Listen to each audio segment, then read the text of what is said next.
In Georgia this morning, the search continues for two missing firefighters. Have you heard about this case? Chandler Kuhbander and female firefighter Raegan Anderson were reported missing on Wednesday. That's when Kuhbander's family say that they last heard from him, and they don't believe that he left willingly. Police think that they're headed to Tennessee, to the Gatlinburg Pigeon Forge area. Joining me now, I have a very special guest I want to welcome on. She's Chandler's mother, Jane Kuhbander. Jane, good morning to you. I just want to first start off with saying I'm so sorry for what you're going through here. This has to be so unsettling and upsetting, and I know it's really tough to come on live television where people can see you all over, but hopefully this will help. So first things first, what's the latest updates you've gotten from police, any firefighter friends, anybody who's given you any recent clues as to what may be going on with Chandler? So we've traced all the way back to when this all really, it's been going on for years, but they've had a relationship for 7.5 years, and they've separated because it's just very toxic for both of them. My son did go on a date on Saturday, the 23rd, and she found his car and where they were at and came and keyed his car while he was on the date, and he called the police. She subsequently went to jail and bonded out on her own, but during that time she was calling and texting my son because she's terrified for her to lose her job. They are great firefighters. This is just, she's not in the right headspace at all. And after that happened, she just continued to message my son back and forth, and he just kept telling her, please stop calling me, let me be, I need time to think, I need my space. I told you I'd help you to take care of stuff, like even like shoes and stuff that he has, he was willing to give back so she would have extra money to pay all the extra bills that are going to come from her choices and her actions. And she was trying to get him to come see her at any cost, and he just kept telling her, I was told not to, I can't, and every time we come together this happens. Fast forward to Tuesday was my daughter's birthday. He went to the gym that morning at Crunch Fitness in Savannah. My husband had talked to him before he went in and told him that she transferred a sum of money to him, and sometime subsequently she transferred it back to her, and then she again transferred it to him. He was told by my husband, do not touch that money, and call your lieutenant, let them know, or your captain, and let them know what's going on. And he did. I was trying to work a little faster. You know, I can do a little more things than the police department can do. They have to follow a protocol, but I don't. So I preemptively, after my son had gone up and found my son, I have another son, his name is Xander.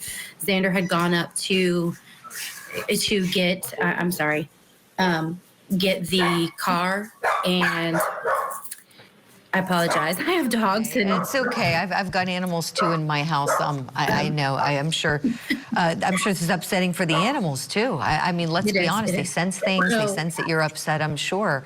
And so right. You were saying you don't have to. It's got us in chaos right now. Yeah, you were saying you don't have to follow, protocol, right? The police, do, but it sounds like you've notified everyone, right? The fire department's aware of what's going on. The police were aware. Everybody knows what's going on. Of the incident. And then, did you get some information that they were heading to the Pigeon Forge area? How did you learn that, Jane? So after my son's car was found outside of Crunch Fitness, still sitting there, we reviewed cameras that are at the mall and saw that Raegan had showed up at the mall, and waited around and drove around the parking lot where my son's car was parked. At 11:40, my son came out of Crunch Fitness, and that was the last time he's seen heading towards his car. after that, I spoke to the detectives, and they said, we're looking at the cell phones. We're pinging their cell phone, trying to get their cell phone records. And at that point, every 15 minutes, they get a notification that tells them where the cell phone is if they get notification. Well, no one had spoken to my son since after 11:30. No one had talked to him after that.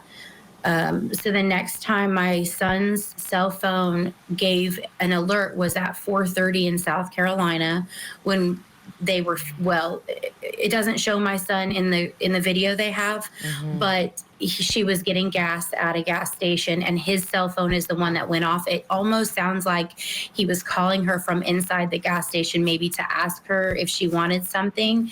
And I do believe he's with her to keep them both in this world right now, because her headspace is really bad, and there's a lot of stuff that we just aren't telling everyone, to try to be able to work farther in. It's a very deep situation for the two of them. And the next ping that came was actually off of Raegan's cell phone in Cosby, Tennessee. Okay. And they haven't been seen since. So that's why you're saying Tennessee. Do you have reason to believe that Raegan is suicidal and your son is trying to comfort her through that? Yes. There's been multiple occasions where she has attempted or gave the appearance of attempting to commit suicide. And my son had gone out several times to keep her from doing so. And this time there is a suicide note that was left, or a note in general that was left, explaining where to send her belongings to and how to handle her belongings, and that she is sorry to my son. Just one line: "I'm sorry, Chandler." That's it. But it's not like that was written. Oh, go ahead. I'm sorry. That was written right prior to them going, her going to the gym where she met him at the gym. So we know they made contact there at the gym. We know that much. That's correct. Okay. And this is not like him, though, to not let you all know, hey, I'm with Raegan. She's needing my comfort. This is unlike your son. He didn't even want to meet up with her. And in some previous text messages, we don't have his phone or anything, but we were able to find his watch, where he's just telling her, "I'm not going to meet with you. I cannot meet with you. You cannot come here. I am not coming to you." It's just constant him telling her no.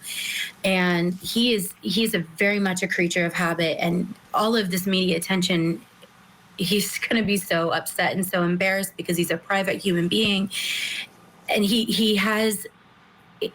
he's very driven to do the right thing and make sure people are safe. And he really does care about Raegan. You just don't give up 7.5 years of a relationship and not care about someone. Sure. But he talks to his brother and his dad in a group text message all day long. They share videos and memes, and they talk, and he says, "Yeah, I'm coming home." We check on him. We know his schedule at work. And he would have never not come to his sister's birthday. Yeah, I'm sure.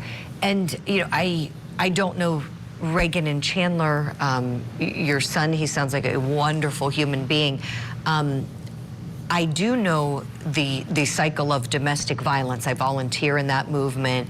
And you said some things that have some red flags going up in my mind. Has she used suicide as a threat to keep him in the relationship in the past when he's tried to break up with her? Yes. Yeah. Okay. And that's a very telling sign of abuse, going on. And that is a form of abuse, to try to threaten. Nobody should be put through that. Everybody has the freedom to exit a relationship at any time. I wish we had more time to talk, Jane, but we're out of time for now, but we want to keep the conversation with you going. As we kind of close out just this talk for now, tell me, are you hopeful? What's next? What are you feeling right now in this moment here? I'm terrified. There's so many. I'm trying not to catastrophize the situation, but it's very hard when there's so many things that could go wrong. And I haven't heard from him since Tuesday when my husband last spoke to him. He would never not call us. No one, everything we keep coming across just turns up nothing. It's not them. No one's seeing them. Cameras aren't seeing them. I'm just asking the public, please share the message. If you see this car, call 911. Text me, let me know that you've seen them. Let the police department know you've seen them wherever it is. And we're going to do our I don't care if they're in it or not. I don't care if you see just him. There's the tag, the Georgia tag. We were just showing the little black car. Yeah, we'll continue to put that up. We're going to put it up online as well. Jane Kuhbander, stay hopeful, stay safe. We sure hope that the next time we speak that Chandler will be home safe and Raegan will be home safe and that this can all be put behind you. I wish you well. You'll be in my thoughts and prayers. We'll speak soon, okay?